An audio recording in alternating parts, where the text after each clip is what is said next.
Hey everybody, I'll do a quickie video here on the skid steer. About this thing would not start without ether, but what I did is I put new glow plugs in it, but the wiring had been messed up to the point previous owner had just done some wiring stuff on it, and I had no idea what they've exactly done. They put in an extra ignition switch. It still has the key start, but it has an extra ignition switch and stuff. So instead of trying to decipher what they did,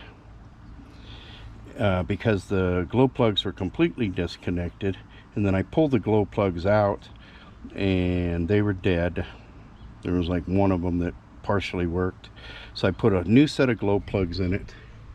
And what I did, okay, there's where the glow plugs go, and you see the two large red wires right there, and I put a momentary switch, so the switch only engages wire pushing on it button, and I put one wire from the might be the starter relay, but the positive on the starter relay, I hooked the wire going up to the switch and a wire coming from the switch down to the, if we can get in here, down to the bar that controls that attaches to the 4 glow plugs.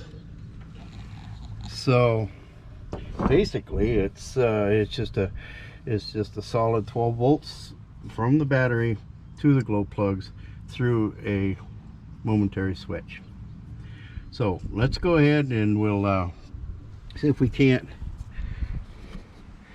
fire this thing up without ether. This is a cold start now. It's about 72 degrees out. I've previously tried to start this thing at 100 degrees and it would not start at all without ether. So let's see if I can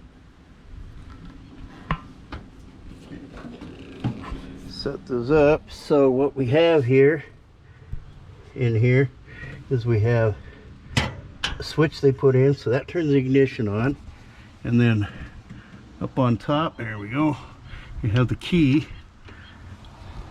So turn the ignition on, press and hold 2, 4, 5, 6, 7, 8, 9, 10, approximately 10 seconds. Look at that, fires right up.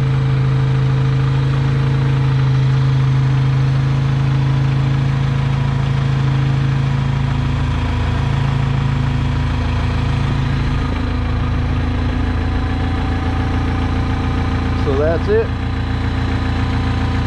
Easy, just push the switch in the firewall there above the motor, and you're good to go.